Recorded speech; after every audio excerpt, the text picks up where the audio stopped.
Bonjour à toutes et à tous, c'est Sandrino du site Réussir ses relations. Comment faire changer son partenaire? C'est la question posée cette semaine par une lectrice du blog. Quand j'entends cette question, je m'en pose d'abord une autre. Pourquoi vouloir faire changer son partenaire? Car si on y réfléchit bien, on choisit quelqu'un qui nous plaît, on se met avec, puis on cherche à le changer car il ne correspond pas à ce que l'on attend. Pourquoi dans ce cas ne pas se mettre directement avec quelqu'un qui correspond à ce que l'on cherche? Ce serait beaucoup plus simple. Qu'en pensez-vous? Et si on choisit quelqu'un qui nous plaît, pourquoi ne pas l'accepter tel qu'il est? Car si ce sont des petites imperfections que vous souhaitez changer chez votre partenaire, il peut effectivement faire des efforts et changer. Ou bien vous pourrez vous dire que ce sont des détails sans importance et les accepter. Mais si ce que vous souhaitez, c'est qu'il change quelque chose qui fait vraiment partie de lui, de qui il est, alors il y a de grandes chances pour qu'il ne puisse pas arriver à changer. Et votre demande de changement ne servira à rien, hormis provoquer des disputes à répétition. À vrai dire, il y a peu de chances pour que votre histoire fonctionne puisque vous critiquerez qui il est de manière régulière. Et un jour, ce sera peut-être lui qui vous quittera à cause de votre insistance. Donc prenez du recul et posez-vous les questions suivantes. Est-ce que c'est vraiment la bonne personne pour moi? Est-ce que ce que je lui demande est faisable? Ou est-ce que je lui en demande trop? Pourquoi ne pas l'accepter tel qu'il est? Mettez-vous à la place de votre partenaire. Si lui vous demandait de changer quelque chose qui est ancré en vous, qui fait partie de vous, comment est-ce que vous réagiriez?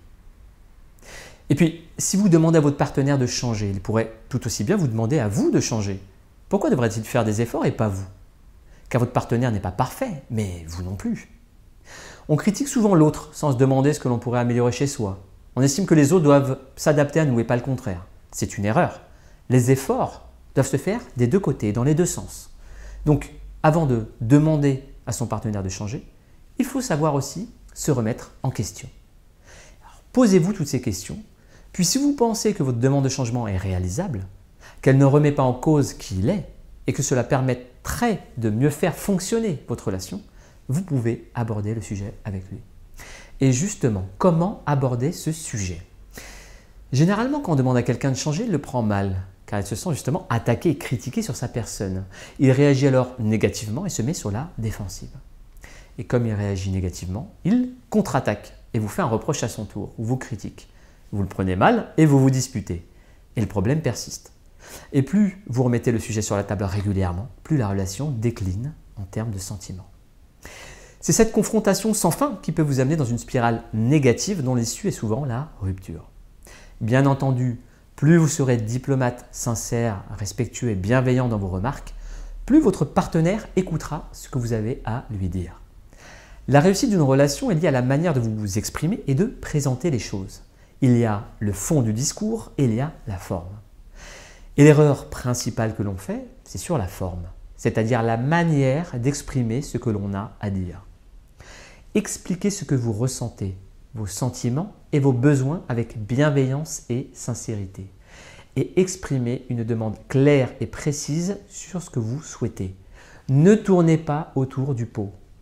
Si vous dites par exemple « J'en ai marre, tu es tout le temps sur ton ordinateur, tu ne prends pas soin de moi ». Vous utilisez un ton agressif sous une forme de reproche et surtout, vous n'avez pas exprimé une demande. Tu ne prends pas soin de moi. Ce n'est pas une demande, c'est une critique. Si à la place vous dites « Mon chéri, je me sens seul et je m'ennuie quand tu passes ton temps sur l'ordinateur. J'aimerais bien qu'on sorte un peu plus souvent ensemble. Est-ce que ça te dit qu'on aille au parc nous balader ?» Là, vous utilisez un ton bienveillant, vous exprimez ce que vous ressentez, ce qui vous pose problème, vous ne le faites pas sous une forme de reproche et vous exprimez une demande claire et immédiate. Vous voulez sortir, vous balader avec lui. Alors, l'exemple que je viens de vous donner porte sur une problématique très simpliste et vous pourriez connaître un problème plus important et une demande de changement plus importante que celle de mon exemple. Mais au final, vous devriez formuler votre demande dans le même esprit que dans mon exemple. Ensuite, si vous avez formulé une demande de changement et s'il ne change pas, alors vous n'êtes pas satisfait de la relation, que faut-il faire? Personnellement, je pense qu'il faut être dans ce cas cohérent avec soi-même. On ne peut pas rester avec quelqu'un à qui on demande de changer et qui ne change pas. Quelqu'un avec qui on reste et à qui on fait des reproches régulièrement. Donc, Soit vous acceptez qui il est, avec ses défauts, soit vous le quittez. Mais ne restez pas dans une situation d'entre-deux qui vous rendra malheureuse et vous fera perdre confiance sur le long terme. Il y a des relations où malgré les efforts, on ne pourra pas être heureux l'un avec l'autre. Certaines personnes ne sont tout simplement pas compatibles ou divergeront aux opposés dans le temps. Il faut aussi savoir l'accepter. C'est à vous de déterminer si votre relation peut fonctionner et si vous pensez que c'est la bonne personne pour vous. Et c'est aussi à vous de déterminer si vous lui en demandez trop ou si vous tolérez une situation insupportable qui vous rend vraiment malheureuse. Je vous conseille bien sûr un petit travail d'analyse et d'introspection pour trouver la réponse aux questions soulevées dans cette vidéo. Voilà, j'en ai terminé pour aujourd'hui. Je vous remercie de m'avoir écouté. Si vous avez apprécié, n'hésitez pas à en parler à vos amis, à aller voir mon site internet ou à vous abonner à ma chaîne YouTube.